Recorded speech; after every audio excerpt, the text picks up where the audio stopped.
Number publish हो जाएगा धीरे धीरे। अपने से देख कर डायल कीजिए। हाँ डाल दीजिए। वीडियो भी रोक सकते थे। आए हैं तो।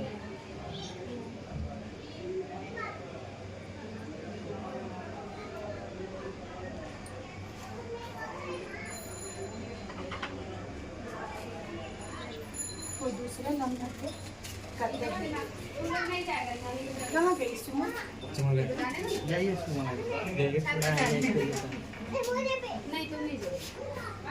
अरे दादी कहाँ गए हैं ये लोग?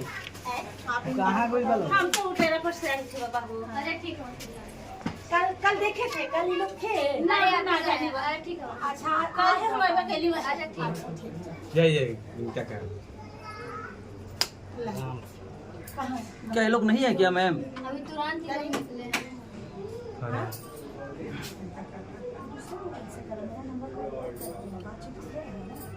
क्या होगा? और कोई के फोन दूसरा कोई मोबाइल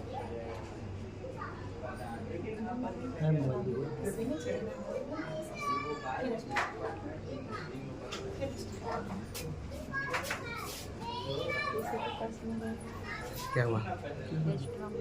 कौन सी कॉलिंग नहीं होगा उसमें। छत पे हम देखते हैं। छत पर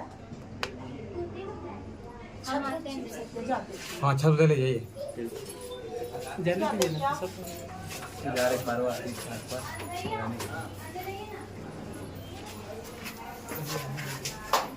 ना ठीक है, वो देखने गई है। क्या मैम ये लोग नहीं है घर पे क्या? क्या ये लोग घर पे नहीं है शायद।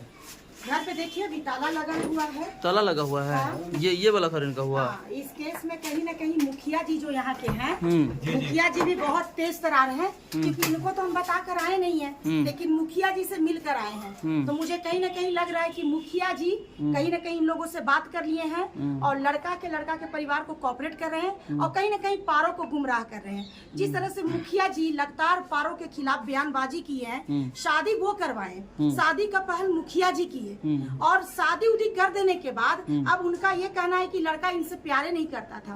तो मुखिया जी शादी के पहले ही आप इतना चीज कर लेते, तो आप शादी करवाने के बाद लड़का को भगवा दिए हैं और कहीं ना कहीं देखिए हम लोग आ रहे हैं, इसकी सूचना यहाँ दे दी। प्यार नहीं तो शादी कैसे हो गया? प्यार नहीं तो शादी कैसे हो गया? प्यार नहीं तो शादी कैसे हो गया? और 4 साल से कैसे दोनों साथ रह रहे थे? प्यार तो एक तरफा नहीं होता है। तो कहीं ना कहीं इस केस में इस एरिया के जो वार्ड पार्षद हैं, क्या उनका नाम है, वो भी कहीं ना कहीं इन्वॉल्व है। मैम पारो आरती अपने पति के साथ कितने दिनों तक शादीशुदा लाइफ जिए हैं? देखिए पारो आरती अपनी शादीशुदा लाइफ 2 से 1.5 महीना तक साथ रही है। उसके बाद बिट्टू ये कहकर बाहर गया है कि हम नौकरी करने जा रहे हैं, नौकरी करने के बाद 1 महीना बाद जब डेरा उरा ले लेंगे, सब व्यवस्था कर लेंगे, तो तुमको लेने आएंगे, तुम अपने माँ के पास रहो। लेकिन होता क्या है कि जब शादी हो जाती है तो बेटियों को शायद मायका में भी एक ताना मिल जाता है, कहीं ना कहीं गुस्सा, बस कोई भी बातचीत करने के उपरांत ही, तो कहीं ना कहीं बेटियों को लगता है कि अब मेरा ये शायद घर नहीं है। और पारो अपने ससुराल में रहने के लिए शादी की थी, तो कहीं ना कहीं वो ससुराल में ही रहेगी। अभी इनके ससुराल वाले ताला लगा कर चले गए हैं और वो मेरा फोन शायद वो ब्लैक लिस्ट कर दिए हैं, मेरे फोन को रिसीव नहीं कर रहे हैं, दूसरे नंबर से बात करने का प्रयास करते हैं। नहीं, ऊपर में नहीं है। देख लीजिए कि किस तरह से सास ससुर षड्यंत्र कर रहे हैं अपने बेटे को बचाने के लिए। वो शादी तो कर लिए, लेकिन कहीं ना कहीं पारो को गुमराह करने के लिए वो ताला लगा के अब फरार हो गए हैं। तो कोई दिक्कत की बात नहीं है, हम लोग 1-2 दिन वेट करेंगे। आज कहीं ना कहीं थाना भी बहुत व्यस्त है, तो कहीं ना कहीं हम लोग 2 दिन और वेट करेंगे और उसके बाद फिर लेके आएंगे पारो को। प्रेम प्रसंग में ये लोग 4 साल तक जिए हैं लाइफ को अपना, और वैवाहिक जीवन जो है इन लोग का 1.5-2 महीना करा, 2-2.5 महीना ये लोग साथ रहे। और वैवाहिक मतलब जीवन जीने के बाद में अब कहता है कि प्रेम ही नहीं था।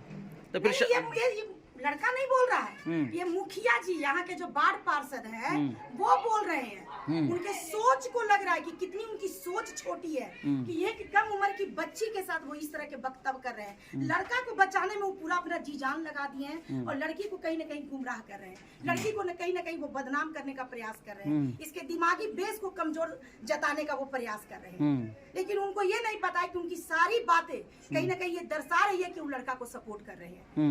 कोई भी वार्ड पार्षद हो, कोई भी मुखिया हो, तो उनका एक काम होता है कि दोनों को मिलाना। हम आपके पास एक समाज सेवी आए थे, आपने शादी करवाया है, आपने कागज लिखवाया है, तो ये आपका फर्ज बनता है कि फिर एक बार बार मैडम हम दोनों पक्ष को बुलाते हैं और आमने सामने करके बातचीत करते हैं कि आखिर पारो को रखना है कि नहीं रखना है। पारो से पूछना चाहेंगे, पारो शादी आपका किस तरीके से हुआ था, कहाँ हुआ था? जी मंदिर में हुआ था। मंदिर में हुआ तो लीगली था, वहाँ से कोई सर्टिफिकेट आपको मिल पाया था मंदिर में? मंदिर में ये लोग आधार कार्ड नहीं बोले कि नहीं है हमारे पास, आधार कार्ड लेके नहीं गए थे ये लोग। हाँ, तो वहाँ नहीं बन पाया। तो शादी का कोई प्रूफ एविडेंस आपके पास हो? वीडियो तो सोशल मीडिया पर चल ही रहा है, आप लोग दिख ही रहा है। ठीक है, सोशल मीडिया पे चल रहा है, लेकिन एक कागजी कार्यक्रम होता है, किसी मंदिर में भी होता है, वहाँ भी एक प्रमाण पत्र जारी किया जाता है। तो मंदिर में पैसा दिया गया था, सब कुछ प्लानिंग से हुआ था, तो ये बात कब तक छूटेगा? हाई कोर्ट जाएंगे। तो महिला थाना खरीद लिया, कुआं थाना खरीद लिया, हाई कोर्ट तो मेरा खुद बाप का है, वहाँ पे जाएंगे। मतलब ये लोग थाना खरीद लिए और नहीं, ऐसी कोई बात नहीं है, थाना को कोई खरीद नहीं सकता है। मेन बात क्या है ना कि कहीं न कहीं बोले हमको, उनके बोलने से कुछ नहीं होता है, उनकी सारी धूल के धूल बिक जाएगी, थाना को खरीद कोई नहीं सकता है। ये सब बातें वक्तव्य करने की बातें होती है। थाना तुम्हारे साथ है और ऐसा नहीं है, तुम भी समाज की बेटी हो, तुम्हारे सपोर्ट में हम हैं और सभी लोग तुम्हारे सपोर्ट में हैं। तो इस बात को याद रखना कि संघर्ष तुरंत खत्म नहीं होता है, लड़ाई लड़नी पड़ती है। तुम अपने हक की लड़ाई के लिए आई हो और तुम्हें तुम्हारा अधिकार हम दिला के रहेंगे। तुम इसी घर में, इसी ससुराल में रहोगे,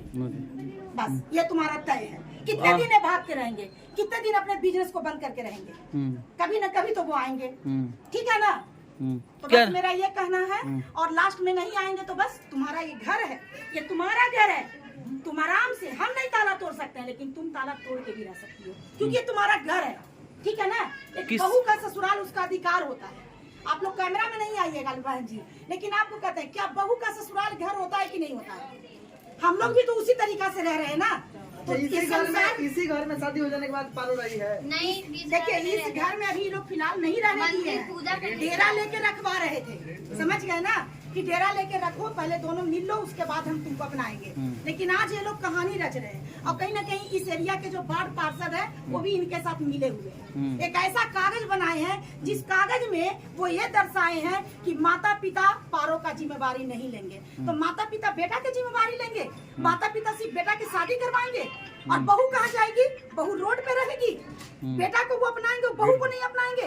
ये कैसा नियम है? ये कैसा कानून है? तो ये लड़का के माँ बाप के मर्जी से ही हुआ है। बिल्कुल हुआ है, समाज इसके शादी में शामिल हुए हैं, ब्राह्मण के द्वारा शादी करवाई गई है, पूरी विधि विधान के साथ शादी करवाई गई है। वो कैमरा में सिर्फ शादी में नहीं आए हैं, लेकिन वो गए थे, कौन सा मंदिर था बेटा? करौता मंदिर में सब जाके दोनों पक्ष, न इसके माता पिता बच सकते हैं न ये बच सकते हैं, माता पिता की मर्जी से इसकी शादी की गई है। आज गार्जियन लोग एक बच्ची को रोड पर छोड़कर और सोच रहे हैं कि हम अपना अपना पीछा छुड़ा ले, तो ये होने वाली नहीं है।